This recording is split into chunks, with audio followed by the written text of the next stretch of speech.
Still to come, coming up on Global Business, Chinese President Xi Jinping meets with European Council President and EU Commission Chief in Beijing, the first in-person meeting in 4 years. Strong ties. Singapore and China plan to put in place a 30-day mutual visa exemption agreement early next year. And healthy numbers. Latest data shows that China's foreign trade remained steady and strong in the month of November. Hello and welcome to this edition of Global Business here on CGTN. I'm Lily Lu. Chinese President Xi Jinping has met with President of the European Council, Charles Michel, and President of the European Commission, Ursula von der Leyen. She noted that as China pursues high-quality development and high-standard opening up, it sees the EU as a key partner for economic and trade cooperation, a preferred partner for scientific and technological cooperation, and a trustworthy partner for industrial and supply chain cooperation. She added that the two sides should leverage their complementary strengths in terms of market, capital, and technology to upgrade traditional industries and foster emerging ones, explore new models of cooperation, foster new areas of growth, and jointly improve industrial and supply chains. The two sides should also bolster people-to-people exchanges and facilitate personal interflows. President Xi said that China will continue to promote high-quality Belt and Road cooperation by creating synergy between the BRI with the EU's global gateway to help developing countries to grow faster. President Michel and President von der Leyen said that the EU highly values its ties with China and does not want to decouple from China. They say that the EU and China have shared responsibilities and interests in keeping the world peaceful and stable.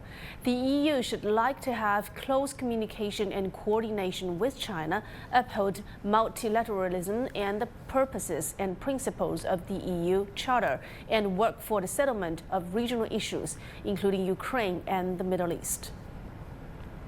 Let's get more details on the meeting between Chinese President Xi Jinping and top EU officials. For more details, let's go live to our reporter Sun Ye. Sun Ye, first of all, what do you have for us on the ground over there?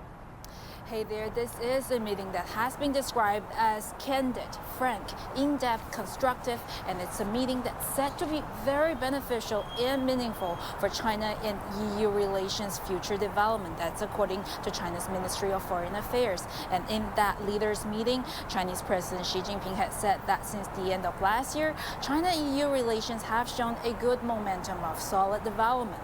The high-level dialogues in strategic, economic, trade, green, and digital fields have all achieved fruitful results, which are in line with the interests of both sides. He said China and the EU are two major forces promoting multipolarity, and two major markets supporting globalization, and two major civilizations advocating diversity, and both sides have the responsibility to jointly provide more stability to the world and more impetus to development. Chinese President Xi Jinping also said that as this year marks the 20th anniversary of the establishment of China-EU Comprehensive Strategic Partnership, they should not regard each other as opponents due to different systems, and they should not reduce cooperation or engage in confrontation due to differences. The president said Chinese and European economies are highly complementary, and both sides should add to each other's strengths, deepen and broaden cooperation. Chinese President Xi Jinping also said China's economy maintains a steady and positive momentum of growth, and China is promoting high-quality development and high-level opening up, and is willing to see the EU as a key partner in that. And the two leaders from EU said EU attaches great importance to its relationship with China and does not want to decouple from China. It looks forward to long-term, stable, predictable, and sustainable development of relations with China, and hopes to inject new impetus in the future development.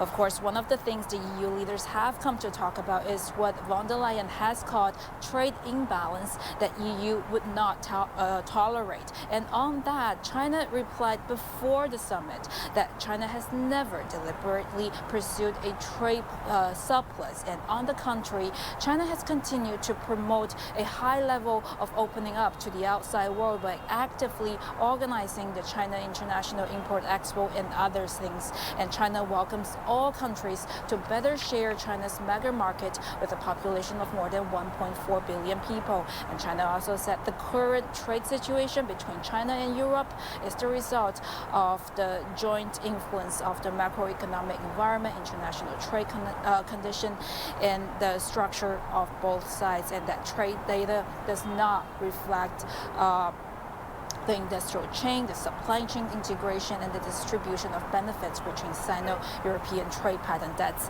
before the summit starts, from one of the answers from China's foreign ministry's daily press briefing. Back to you. Great insights. Thank you very much, my correspondent Sun Ye for us in Beijing. Well, according to a recently published Blue Book report on European economic development, there is a significant level of interdependence in economic and trade relations between China and Europe. Bilateral trade between the two reached nearly $922 billion last year, marking a year-on-year increase of over 23%. China was the largest partner for EU imports of goods, with over 20% of the market share. The United States and the United Kingdom rank as the second and third largest partner for EU goods imports, respectively, and China is also the EU's third largest goods export market. The report highlights a notable shift in trade dynamics over the years. In comparison to 2000, the EU's trading goods with the United States has experienced a significant decline, while China's share of EU trading goods has more than doubled. The Ministry of Commerce said on Thursday that it concurred with the concerns expressed by some European countries over the EU's anti-subsidy investigation against Chinese electric cars. The ministry criticized the EU investigation and said it lacked evidence and was motivated by trade protectionism. Multiple EU countries and industries had said that such protective measures were counterproductive. The Commerce Ministry said that the inquiry undermines mutual interest in the automotive sector, disrupts the global supply chain, and negatively impacts China-EU economic and trade relations, impeding joint efforts to address global climate change.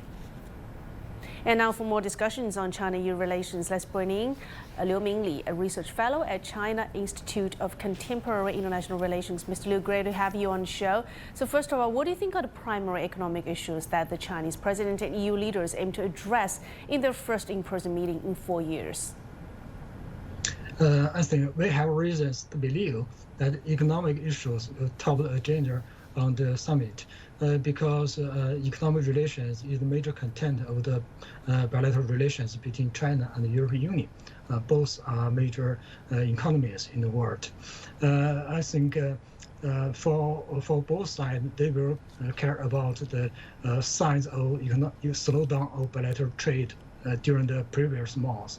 Let's rarely see the bilateral trade has dropped in previous months. I think that will be a common concern of the both sides. They will discuss the trade relations with this opportunity to meet. And I think both two sides will have different other concerns. For the European Union, before the summit, there are signs like they may talk about the so-called trade imbalance with China. According to data of the European Commission, they have some trade deficit, which is enlarging during the past year. And for Chinese side, I think definitely Chinese will talk about the protective measures from the European Union, like the subsidy investigation against the EVs from China. And also, I think that the two sides will talk about the economic relations, both in China and the European Union. China is the number 2 economy that will be interested by the European Unions. Whatever EU leaders didn't visit China for years, for this trip, I think they will care about China's economic situation and policies. And for Chinese, I think Chinese will also care about economic situation in the European Union. This year, the economic growth is less than 1%. I think that's really cause concerns for both EU and Chinese. And I think the economic situation in European Union has caused the slowdown of the bilateral trade between China and the European Union. That's very important because the import of the European Union this year has dropped dramatically, and the trade with China is part of that. I think overall, the economic situation in the European Union is very important for the trade relations of both sides. Mm-hmm. And now let's talk about supply chains. How do you think can strengthening ties between China and European economies contribute to the stability, the sustainability rather, of global supply chains, given their high complementary? As two major economies, the cooperation between China and the European Union is very important for the stability of global supply chain. Compared with China, I think European Union is at a high end of the supply chain. For example, European Union imports some critical metals or materials from China, like rare earths, and China exports this kind of product to the European Union. I think it's important for the global supply chain. They need to have very stable cooperation with each other. Otherwise, the supply chain may be volatile. For example, if European Union they want to diverse their import of some materials, including China, and China will think they will find some other barriers. That will lead to the unstable situation in the global market. The European Union will find new suppliers, and China needs to find new buyers. And that's something that we don't see. So for the stability of global supply chain, EU and China, they need to have trust with each other, and they need to have foreseeable cooperation with each other.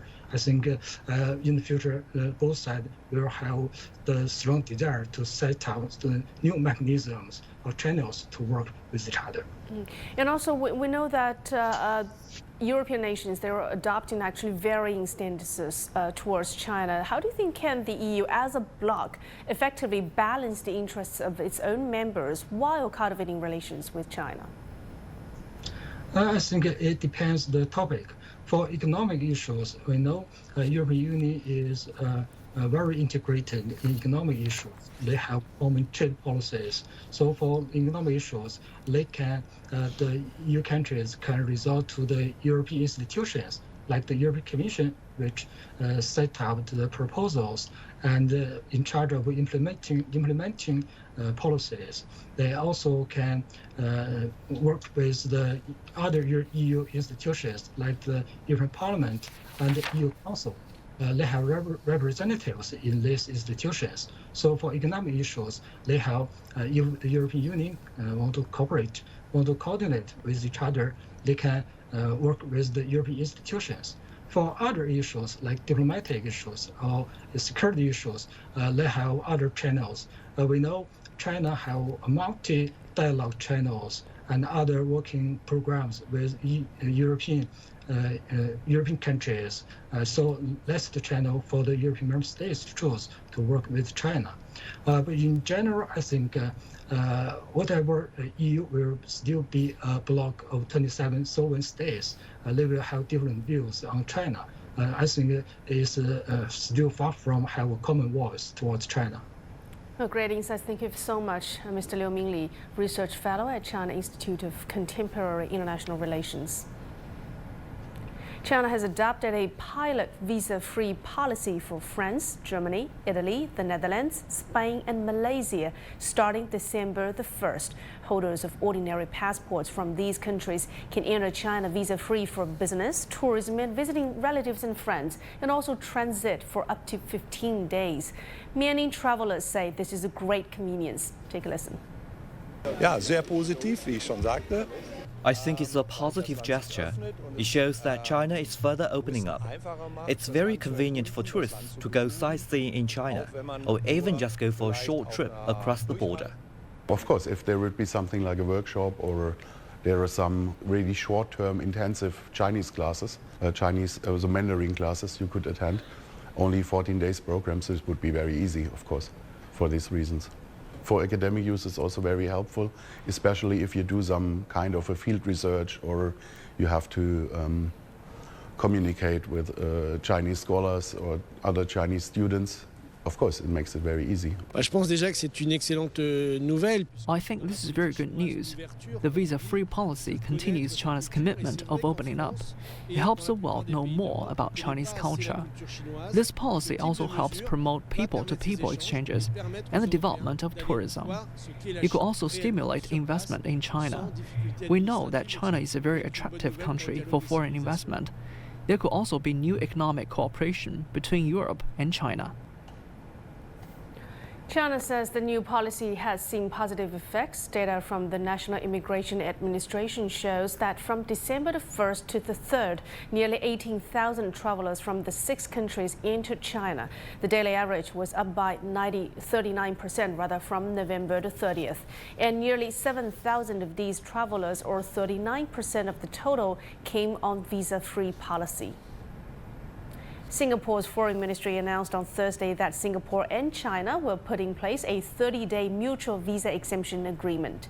Both countries will work out the details of the agreement and implement it in early 2024. As flights between both countries recover close to pre-pandemic levels, the 30-day mutual visa exemption arrangement aims to support and promote more exchanges.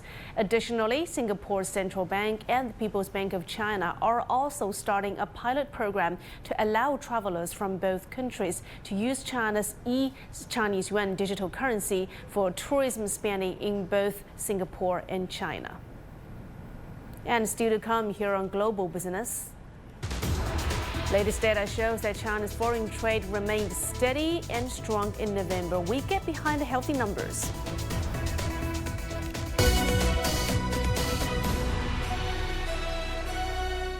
The global convergence for climate action is underway. As world leaders, policymakers, and environmental champions convene for a pivotal dialogue to safeguard our planet. Join CGTN for COP28 in Dubai as the world transforms commitment into action for a sustainable planet.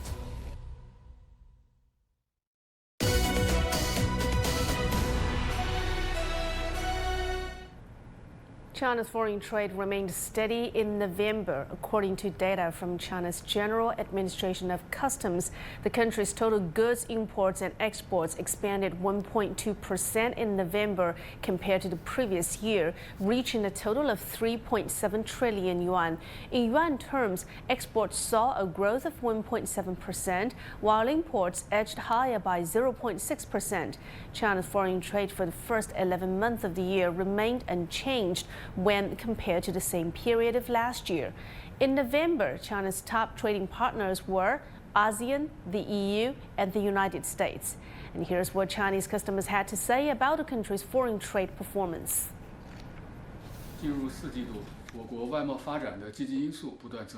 We continue to observe favorable developments in China's foreign trade, with growth sustained for 2 consecutive months. According to our survey, a growing number of enterprises have reported a notable increase in both export and import orders. They strengthen the groundwork for attaining the annual objective of stabilizing and enhancing the quality of China's foreign trade. China's total foreign currency reserves reached $3.17 trillion at the end of November, representing a 2% increase from the previous month. And this rise is the first uptick in forex reserves in 5 months. Regulators have attributed the increase primarily to the decline of US dollars index in November. Overseas investors are increasingly channeling more funds into the Chinese bond market. That's the world's second largest. Data from China's central bank showed that overseas investors snapped up Chinese yuan bonds worth more than 200 billion yuan in the month of October, boosting their total net purchase starting this January to nearly 1 trillion yuan, or about $140 billion. October marks the 9th straight month of net purchases of yuan-denominated bonds by foreign investors, and currently there are more than 1,100 foreign financial institutions that have entered the Chinese interbank bond market, which is the main bond trading venue of the country. China's State Council announced a new plan for the Shanghai Pilot Free Trade Zone. The Free Trade Zone aims to align with high-standard global economic and trade rules. The plan outlines 80 measures covering trade facilitation, digital trade, and the protection of intellectual property rights. Key sectors like finance and telecommunications will be opened up, easing cross-border investment and financing. Certain import prosecutors will be streamlined, such as for the importation of medical devices and wine. The plan emphasizes high-standard digital trade rules, exploring cross-border data flow mechanisms. Trademark and patent protection will be strengthened, and reforms that align with international trade rules will be promoted. The plan also supports international cooperation in the green sector. Officials gathered in Geneva recently to promote the 7th China International Import Expo, or the CIIE, which is scheduled to take place in November 2024 in Shanghai. The annual Import Expo serves as a platform for global trade. Our reporter Julia Lyubova reports from Geneva. The 7th China International Import Expo, also known as the CIIE, will take place in November 2024 in Shanghai. It's an event organized by the Chinese government. Officials gathered recently in Geneva to promote the annual fair that features exhibitions from many countries and businesses. The goal is to attract new markets and to reaffirm existing business ties. Partners include the World Trade Organization. China is now extraordinarily important for world trade. It's the #1 exporter in the world, and China is also very important to the WTO. It's a consistently strong supporter of multilateralism in trade, of rules-based trade. So events like this kind of focus the mind on how important China is, and it's an entry point for the world into this vast market that's China. So for the WTO, it's very important, and we think it's very positive. It's obviously been a huge success over the last 6 years. The meeting kicked off with the presentation of CIIE 2023. It showcased the event and explained the benefits of participating. The big selling point is business matchmaking with China. I know for a fact that many companies are attracted, want to go, but they need some kind of help. And certainly, of course, through Swiss centers, but certainly the eye-opener that the CIIE offers is an excellent stepping stone towards a presence. Participants used the opportunity to speak and ask questions. The meeting in Geneva is the first in a series of promotional events around the world. The International China Import Expo has been held for 6 consecutive sessions, with the latest one being in November this year. Works are very much underway to promote the 7th session, which will be held in November 2024 in Shanghai. The organizers are hopeful that the next section will be even bigger and will attract a diverse portfolio of international participants. Julia Lyubova, CGTN, Geneva, Switzerland.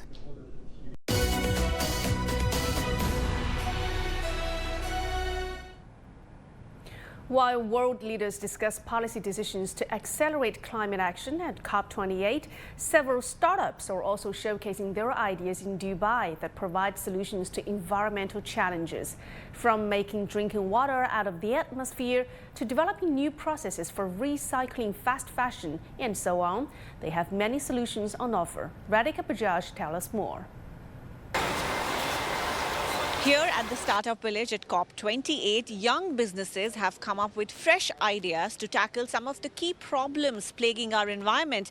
They're here to not just create awareness about their products and services, but also connect with investors to scale up their business.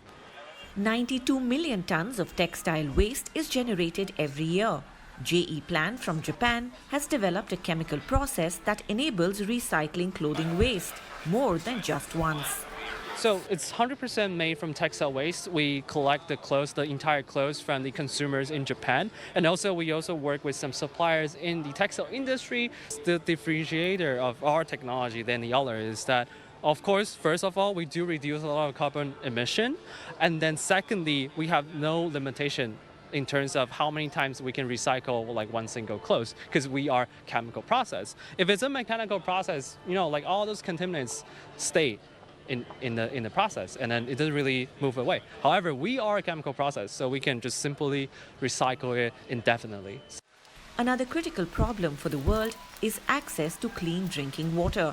By 2050, 6 billion people may face a scarcity of drinking water due to climate change.